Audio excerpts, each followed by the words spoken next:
Good afternoon, everyone, and thank you for coming to Consulate. It's my honor to welcome each one of you. But for the official welcome, I will request Consul General to please come and say a few words. Thank you.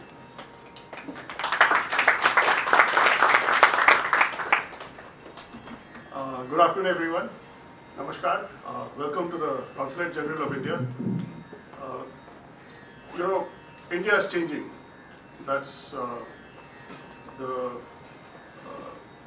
change that has taken place in India is over the last 50 or 60 years staggering, and in some ways it's changing the world. The billion people who in India who live in a democracy, in a secular democracy, in a secular democracy with a free market, in a free market secular democracy which is developing a social security system. All of these are quite extraordinary changes and will appear as so when the history of this period is written. The basis of all this change is education. That's what has to be recognized. There was a time when we had a choice between, when India became independent in 1947. I'm told that the literacy rate was, I don't know what it was, 17%. Wow. 17%. And at that time, visionary leaders like Pandit Nehru, for instance, and others, there was a Bengali politician. Not many people know that the recommendation that the IITs were set up on the basis of a committee headed by a Bengali politician called Nalini Ranjan Sarkar. Right? So it is he who actually recommended the setting up of the IITs, and that the IITs were set up. When we did not have primary education, the government of India invested in IITs and medical colleges. It's never an either-or situation. You have to look 100 years, 200 years into the future. You've got to have a sense of what it means to be an Indian, where you want to take India as a country when you think of education. And I have today the great honor and the privilege of having Makaran Paranjape here to speak on this. I have had not only the honor and the privilege, but the great pleasure of spending some time with him over the last couple of days. I will only tell you this much, that he's an extraordinary mind. Truly extraordinary mind. In my job, one of the great advantages of my job is that I spend, diplomacy is an elite profession in the sense that I'm a public servant and a poor public servant, but I get to pretend to be smart and rich and so on, and interact with people who are actually smart and rich and powerful and so on. So I meet a lot of people. That's in the nature of my job.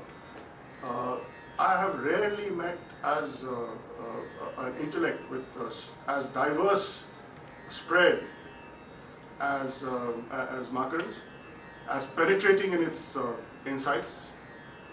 He is truly, it's cliche to say it's a world-class intellect. It's definitely a world-class intellect, but he has amazing insights into what it means to be an Indian. If we forget where we came from, then we will never know where we are going to go. That's A. And B, if we forget the past, we will repeat the mistakes of the past. He has an extraordinary ability to bring this past alive and to link it with the present. I think that's what his. Yesterday, today in the morning, I was encouraging him to write a book like Yuval Hariri. I don't know how many of you have read his books. I was so impressed by his insights. And then I thought that he's a professor at JNU. Sunanda will do the honors, she will introduce him. But I have a feeling that he has very, as a failed academic myself, I have great admiration for successful academics. And I find that he has quite forward-looking and a very I think a very wise vision on what education should look like, and I wanted him to share it with the Indian community here. This is what the new India is going to look like. He is, I'm sure that you are only beginning to see the beginning of Makaran's career. Okay, this is just the beginning. And I just told him a couple of minutes ago that Margaret, be careful about what you say because very soon you will be walking your talk. Thank you very much. Thank you all for coming and attending this, and I hope that you have a fruitful sort of afternoon and enjoy the interaction with one of India's finest minds presently, and then go away and tell us what you think about this very important topic, which is education in India currently. Thank you very much. I was told I had to speak for 30 minutes.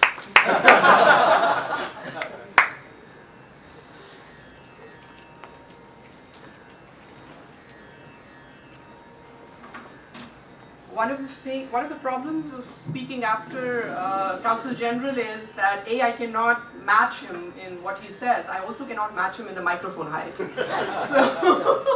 So that's always a problem.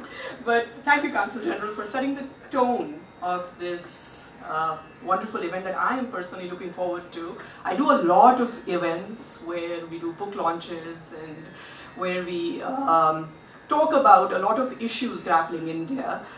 But very rarely do we have a guest of the eminence that we have today, and very rarely do we have an audience like we have today. So thank you everyone for coming. Dr. Ray said wonderful things about education system in India. We are all products of education system in India. But today, if I were given a choice to stand in front of a firing squad or told to speak about education reform, I would rather choose firing squad because that is less painful.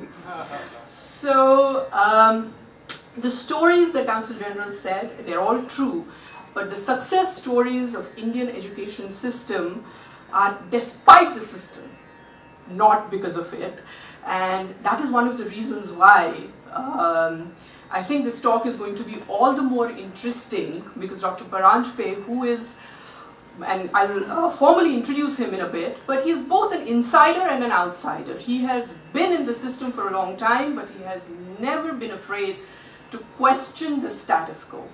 So just to give you a brief on a serious note, the firing squad bit was a joke, but on a serious note, the state of education in India has been a fierce battleground ever since we got independence.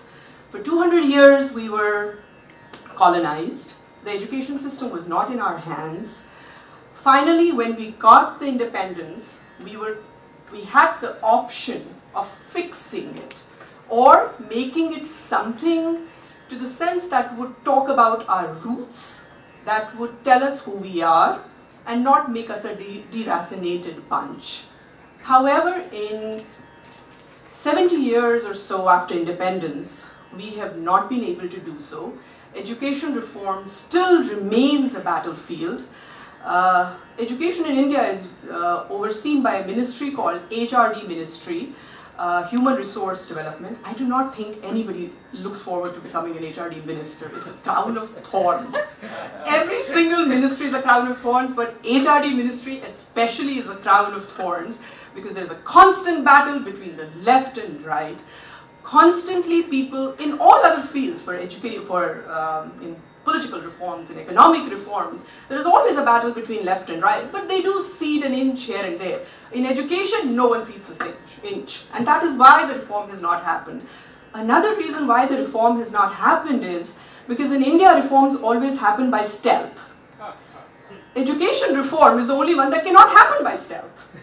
Everyone will see what is going on. So that is another reason why I feel the reforms have not taken place. We have not been able to introduce the textbooks that we wanted. We have not been able to fund our education the way we wanted.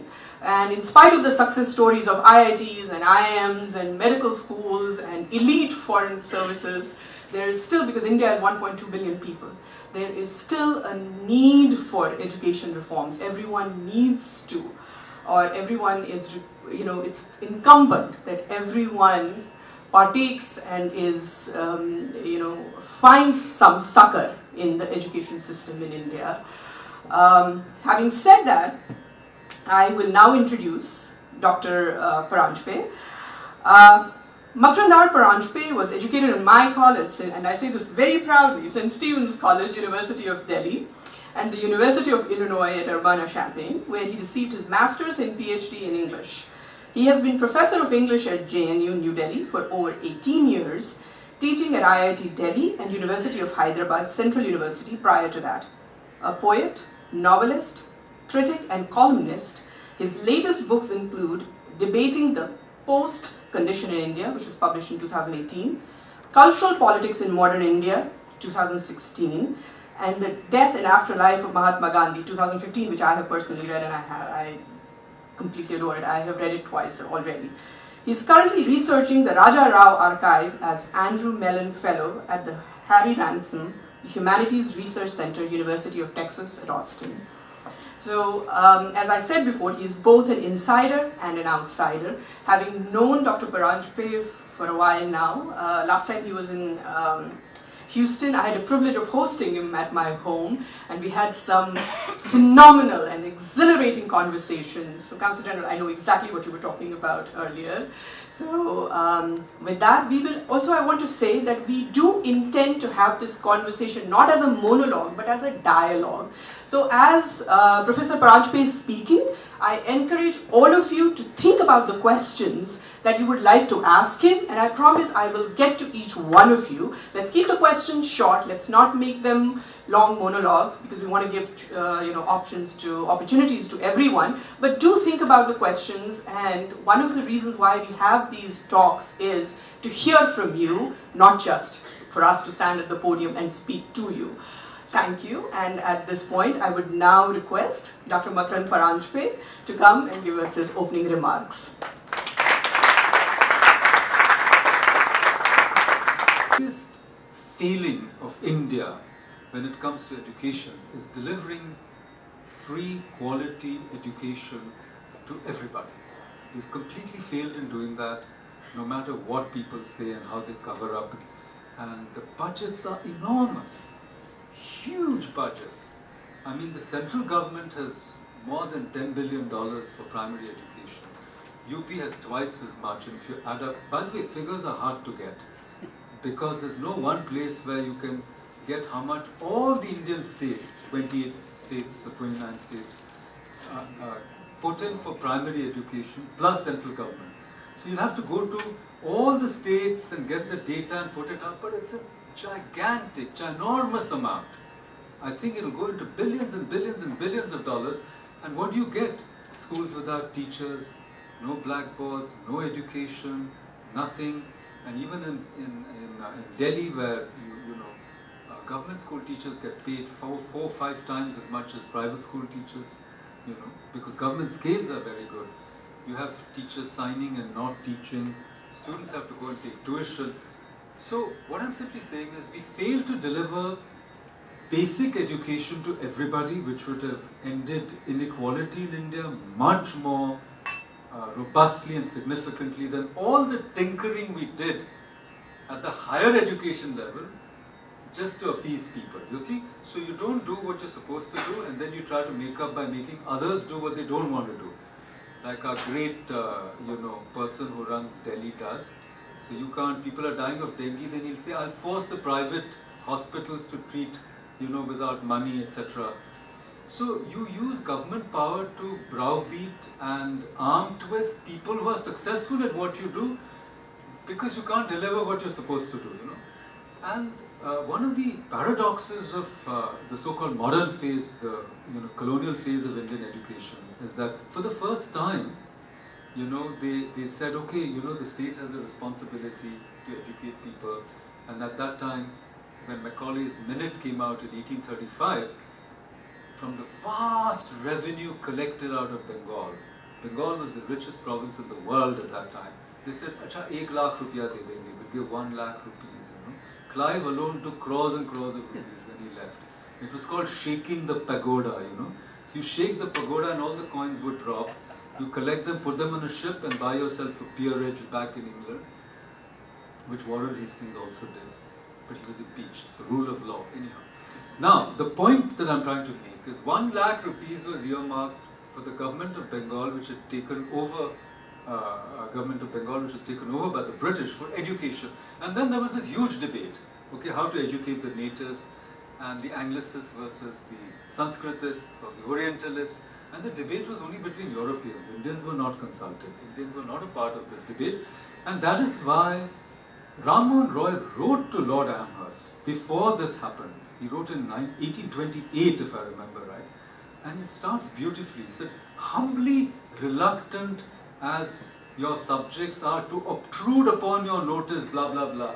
It's full of sarcasm that you're not interested in our opinion. You don't regard us as worthy of expressing it. But reluctant as I am to obtrude into your whatever, I must tell you what we think. And Ram Mohan Roy is a sort of villain for many people because they see him as someone who helped bring in Anglicization, which is partly true. But he actually wanted vernacular education, so this people don't fully understand. He wanted primary education in Bengali. He translated the Upanishads into Bengali. He was a great reformer. And he knew Persian very well. His first book was actually a polemic in favor of monotheists. It was written in Persian. He was in Patna at that time. Tuhfat-ul-Muhawatin, the gift of monotheists. But he was a great argumentative Indian. He got into a debate with the missionaries who wanted to convert him. And he says, I don't want to give up one set of superstitions for another. And he founded the Brahmo Samaj. He went against idol worship, etc., etc. There's a huge story there. But the point I'm trying to make really is that Indians wanted a particular kind of education. The educated Indians, the Bhadralok, which included chemistry, anatomy, okay? And these are things that mathematics, which Ram Mohan Roy said in his letter to Lord Amherst, even when he made fun of the traditional knowledge that was happening, Vyakaran, Vedant, Mimamsa, and he said, what is the punishment for the sin? Holding a cow's tail and chanting mantras. He says, we want to know things which are practical. That's what he said. So, and he says, Vyakaran takes 24 years to master or 12 years, and I don't know what good. So you might say that he was deriding or mocking the traditional system of education, which was not right. But he was also asking for something we didn't have. I have about 10 minutes to wind up. So I think that we should see that what we got because of Macaulay was very different from what we asked. What we got was Milton and Hume and Shakespeare to educate the natives. And there was no technical education at all. And when Jamshedji wanted to start IISc with his own money and with land donated by the Mysore Maharaja, Lord Curzon, the great Lord Curzon, who bifurcated Bengal, which was the experiment which then led to partition. They'd already worked it out, that if these people are difficult, we're going to leave them in a mess, which they'll take 100 years to recover. It is absolutely true, we're still fighting on one side of our border. But anyhow, so Curzon said, what do these people need an institute of technology and science for? We are just using India to get the wood and the medicinal plants and all of that. And it's a granary, and it's a place to collect plant samples and use them productively. We have to capitalize and monetize the resources. We don't want to train these people. And it's only after Curzon died that IISc could be formed. And Jamshedji wanted to learn steel making, and the British refused to teach him. And where did he come? He came to the United States. He came on the same ship as Vivekananda. They landed at Vancouver. So the British were not interested. Everybody says, oh, they are the ones who founded education in India. They were not interested. They wanted a comprador elite, which they got, and they endowed a few institutions. But they didn't want, the best, the highest science. It was all amateurs. The Association for the Promotion of Science was started in Bengal by amateurs, by public effort. Public in the sense, not public money, but interested Bhadralok started it, and Jadavpur University was also started. Anyhow, so the British failed to give us a good, really good higher education system. And what we did post-independence, as I said, is what we should have delivered on, which was mass education, we could not. And the paradox of the colonial period, which is what I wanted to say, because I wanted one insight for each of these three periods. The paradox of the colonial period really is that at the time when we had in a sense, we were at our worst in every sense, you know. Life expectancy was low, starvation was high. More than maybe 50 to 100 million people died of starvation under the British. Every 10 years there was a famine in every part of India. In fact, if anything, famine was the signature of the British Empire. All you have to do is read Anandamath. It starts with a famine. In a very rich zamindar, there's no food. He just leaves his home and everything and starts walking to Calcutta. And in our recent memory, in the 1940s, people used to come to the streets of Kolkata and just die on the street because there's no food. So, the paradox is it was at this time that our greatest thinkers in education in modern times came up with amazing theories of education. And once again, these theories were about developing the whole human being, the inner being as well as the outer being, physical as well as, you know, emotional, vital, mental, psychic, spiritual. They wanted an efflorescence. They wanted to produce a new kind of human being. Of course, it was utopian and millennial, but thinker after thinker after thinker not only wrote, but planned, experimented, starting with Dayanand Saraswati. He was the first. Then Ram Mohan Roy, or maybe around the same time. Ram Mohan Roy first, then Dayanand. But Tagore, Gandhi, everybody. Gandhi wanted Nai Talim. Why? Because he said we have no money to put into education. So let's find a different way to educate people. Through a craft, through something that is immediately relevant. So that you don't have people with a degree who don't want to go and work manually and carry on the skills that they have inherited and learned. But you know, let's make them the best cobbler they can be, or the best farmer, teach them about leather, about curing it, the technology, seeds, whatever. Through a seed, he said, you can learn about the universe, you know, fertilizer, soils, productivity, marketing. So he was a visionary. Nai Talim, of course it was not implemented. Then Sri Aurobindo, then Krishnamurti, and all of them started schools. They all had experiments in education. So from Dayanand Anglo-Vedic, you know, to all the different experiments in modern times in Indian education are absolutely stunning, in my opinion. So this is the paradox of the modern period, that we were at our most illiterate, and by the way, India still has the largest number of illiterates in the world, even if the percentage of illiterates has come down from 80% to maybe 30%. The numbers are staggering, right? So, despite all these experiments, why did we fail in post-independence India? And the answer is simple. It's because of the lack of political will and the mixture of motives, that staying in power, pandering to people, and most of the private institutions in India are set up in the name of some politician, and you know, and the land is given to some descendant of the politician. Engineering colleges, medical colleges, huge fees are extracted. So education is a mess. So private, I mean, what I'm saying is public education for all at the primary level has failed. At the higher level, we've invested a lot, but it's not sufficient. So the private universities mushrooming. There's not proper regulation. We don't know what to do with you know, important universities abroad who want to set up shop in India. We don't know how to give them licenses. So there's no clear thinking on any of this, I'm afraid. And there are only piecemeal efforts made. Suddenly they'll come up with some policy and they want to impose it on everybody. There'll be a language policy. Instead of 2 languages, learn 3 languages, etc. But I don't think tinkering is sufficient. And I'm going to now try and wind up with 2 or 3 bigger points to consider. It has to be root and branch reform, and whoever does it has to grit their teeth and prepare for an electoral, you might say, fallout or damage to do this, because it's going to make, as Sunandaji was hinting, a lot of people will be extremely unhappy, because you'll have to really go into the holy cows of our welfare state, you know, including quota-based reservation, which is different from affirmative action. So we have to rethink some of these things and bear the price for it, you know, if we want to make a difference. And secondly, we'll have to come up with a better model This is about higher education. And we'll have to come up with a better model to deliver universal education at the primary level. So legislation, I think, is a very dishonest means. You say right to education. It exists on paper, but how do you enforce the right?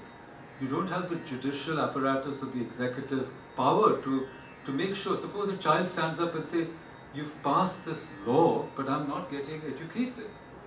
What do? That child, she can't do anything. What is the legal redress? So this is just, to me, tinkering, and it's more like window dressing. You want to make these announcements to impress people. So I'm saying that the model of delivery of primary education that we've experimented with so far, which is state-driven, has failed. So we need a public-private partnership, and we have to come up with a completely new model. And I think that we have to entrust the delivery to reputed NGO type of bodies, like I know in Bangalore, Azim Premji, who are not interested in making money themselves. So what they can do is they can benchmark and create a boilerplate as to how to deliver this, change it, implement it, on a sort of turnkey basis, And government does it. If you want to build a bridge, they don't do it themselves. They pass a tender, and L&T or somebody else, Gammon India, will do it. So government doesn't have to do everything, but there has to be a very high level of accountability so that the politicians are not handing it to their friends, because there are huge amounts of money involved. And in Rajasthan they're trying this, and the criticism is precisely that you're handing out the delivery to NGOs or organizations which are your own cronies. So it's another way to get back money. Need of money. So we have to have a very good system of accountability, but a public-private model which is different for each state has to be worked out. There's not one size fits all. So this is for delivering primary education. And for higher education, at last, the government has come up with a plan to scrap the UGC, which is high time they did it, and they've come up with a higher education commission. This is being debated, and this will be a regulatory body rather than a funding body, which is very good. And what we have to do now is to ensure that we open up the field, of course, and I think anybody who wants to set up shop in India should be permitted, it should be competitive. Why should government universities be protected? And if there are many, many better universities, the government universities will have to work much harder, right? And Indians will not have to send their children abroad, because not everybody can make it to an IIT, and there's no good alternatives in India. So it's easier to send somebody abroad. I mean, Consul was telling me that $5 billion are spent by Indians sending their children abroad to study. My calculation is double that. It's more than 10 billion. You can have, $10 billion is 70,000 crores. You can do more than 1,000 JNUs for that price. So if we, of course, sending people abroad is also a way to circulate money. It's not always for sending them abroad. It gives you a license to export legally $100,000 or more every year. So it's very convenient to have one child abroad. You can keep. So let's not take the whole figure for what it is, but even if we save half of it, it'll be great for India if we can. And everybody knows that Indians can deliver quality at a fraction of the price, maybe 1/3, 1/5 of the price, if you let them. So suppose you can do Harvard, Yale, whatever quality education. Singapore has done it. They've got a Yale Singapore college that's doing really well. We can do it in India. If you remove the regulatory and bureaucratic, you might say, obstacles, and you actually reward quality, I think we can deliver some of this at a much cheaper price, make India an educational hub. Make in India can also be teach in India, educate in India. And already people come to India because they get ICCR fellowships and other things. The third world leaders have been educated in India. Third world in inverted commas. Most of Afghanistan's leaders have been educated in India. But you go around the world, you'll see so many people, and many of them tell you that, oh, we didn't have such a great experience, we dealt with the bureaucracy, etc. We can change all that. And therefore, I think it's time to make this happen and to make India a knowledge society and an education hub once again. Thank you so much.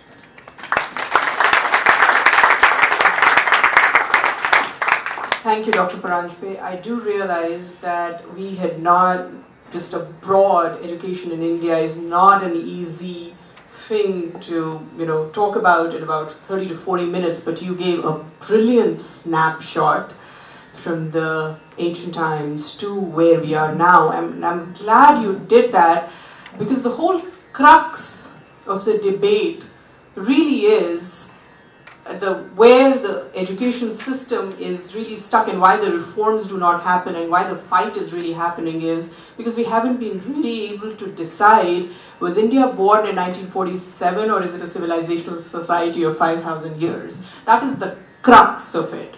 And there are this entire bunch of people who believe that India only, the nation state of India started in 1947, and that's where we start from. And we have never been able to sort of bridge the gap between these two schools. But I'm going to open the house for questions now. So when you do have a question, please raise your hand, introduce yourself, and I'll be happy to take your questions. Make them short so that we can have a large audience, so that we can go to each one of them. Yes, the gentleman here in white. Okay. Please introduce yourself. My name is Malik Pucha, and I'm from IIT Madras first batch. I'm sitting next to him. Anupam ji, you made a comment about something. I just want. Question is on the Institute of Science. IISc. the IISc? no. They formed the Eminence. Eminence. Oh, Institutes of Eminence. Yeah. I was expecting that question. That is the topic that I wanted to talk to you about. And let me give you the context. Until October of 2005, I was thinking it is Niranjan Sarkar who was responsible for the starting of the IITs. It was actually a British Nobel laureate, Professor A.V. Hill. He wrote the report based upon the Viceroy's one on August 14th, 1944. And Niranjan Sarkar was the Viceroy's executive council, so he picked it up. 1946, they wrote the report with all the 20 members, and then Homayoun Kabir, B.C. Roy, and then the IITs was a history. So what I wanted to ask you is this, that is a data point in history. When people were thinking about how the science and technology has to be in the post-independence, that's the kind of a thought that we have. Now compared to 2018, based upon the Institutes of Eminence. You have Institute of Science you talked about. Institute of Science is 114 years old with 2,000 plus alumni and all of that. Putting that along with an institute that is yet to come, does it make sense? You take that? I'll take everything. Not that I will hit it right back, but no, I just wanted to say a couple of things as a prelude to answering this question, which is that if you see the methodology that I tried to employ, even if it was not clear, but if I'm a little self-reflexive, then I can spell it out, which is that, there's no piecemeal solution to this. It's a very complex problem, and you have to approach it in a multi-layered and multi-leveled approach, and you need a multi-pronged and multidisciplinary methodology with expertise from many different dimensions, and yet a few wise people who can integrate so that it results in concrete policy changes. And you need inputs, like you said, this data point which interestingly changes, our normal. So we need a lot of this. We need a lot of data. We need a lot of information, but we also need very in-depth understanding, cultural inwardness, which which Sunandaji talked about. And it's not about just like, see, when she said reform, reform, it's not just reform, it's like sets of reforms. You know, it's like cycles of reforms. And you know, it's like a, you know, if you created a tree diagram, you need that kind of, you know, what we say, Vyapak Chintan. It's a very popular word now, phrase in India, but वो होता नहीं है, Vyapak Chintan नहीं होता है, which is what we need. And we're all looking for quick fixes, which is what brings me to your question, and which is that, well, these institutes of eminence are again those things you can throw out as quick fixes, you know, trying to change the narrative, trying to make things look good, you know, and suddenly, you know, you can get 5 top-rated institutions, you know, and then it creates controversies, which I'll come to in a second. But at the same time, I don't want to ridicule. You see, that's what I'm saying. My approach is multi-pronged. I'm saying, ye bhi karke dekho. I'm not saying ye mat karo, because we now have incredible resources in India. So I'm for every good idea getting a chance, but I want some integration to see how all these good ideas fit into a bigger picture, which I think the Chinese have and we don't. They've got very clear educational goals, including maxing out in the rankings. They've done it. And now it's bearing fruit. Nobel laureates, number of refereed publications, whatever the benchmarks are, they have it. And we are number 3 in the world, but not in quality, just in quantity. I mean, where is the quality? And all our work is done abroad. So we are in a crisis. We only export people. You know, instead of exporting ideas earlier and knowledge, we are only exporting knowledge makers, because that's the easiest thing to export. So coming back to your question, look, the point is it's been misreported partly in the press, because the fact is that everybody's thinking that this is a way for the Ambanis who are already rich to get whatever 150 crores or whatever was awarded. 1,000 crores. 1,000 crores. I mean, they won't. Private people are not getting money. They're just getting regulatory approval to go ahead. It's only public institutions which will be funded. Now, Mr. Gopalan, who was in the committee, you know, he's a man of some eminence and integrity. I haven't studied it fully. But if they've done it, I don't want to say, oh, this is some match fixing always. I'd like to go into the data. And I'll just say one little thing before I finish, and maybe others want. See, look, at least one thing you can't deny, Mukesh Ambani, Mr. Mukesh Ambani, they have vision. They want to make, so they are not afraid of scale. They have deep pockets. They wanted to make India the #1 data-rich country. So if you want to give it to some private player, you have to give it to somebody who can take on the world like they did. They had the biggest refinery in Patal Ganga. They've done those things. So I don't know. I'm saying that among a bunch of 10 people, if someone has the vision, the capacity, the guts, and the, should I say, the knowledge of Indian bureaucracy to make things happen, they've got one person in every ministry. So I'm a pragmatic person. I was trained in America. I want results. I'm pragmatic. I just don't want nice, beautiful ideas and then everybody goes home and we remain backward for another 100 years. I'm not interested in that. Okay. I just want to give you one data point on the decision making. I worked in NASA area. It's a flawed decision because basically starting from flight 2, STS-2, they had the foam fall off. But the mission management team, they said, okay, hey, we did it okay, we did not do it any problem, so the law of probability, it got in a Challenger and the Columbia. So what I'm saying is there is always a gap between the cup and the lid. You're comparing with what is going to happen. Sure, 99% it is likely to happen, but there is still 1% of probability of failure. And so basically what I'm saying is the whole, I did read the Gopal Swami's thing why they went through fine. But the point is, I think it seemed to be a little bit of a flawed decision. We did it okay, so we'll okay, then we do it okay. Ambani has got all the money in the whole world, so he can do it. But something goes wrong, then what does this designation mean? In a scenario where a lot of things can go wrong, this is good that at least we are giving it a try. I think Council General wants to say something. all the people who came there, right? There was a process. Yes. It was transparent. It was out on the internet. You can only choose amongst the applicants. I mean, I don't want to say so. I think the people applied, and they had to meet certain criteria, and that is it. Why are you assuming that there's a fraud? See, this is the point that there were applicants. It was basically the equivalent of a public procurement process. There were criteria, and the criteria were some of it were public, but some were not.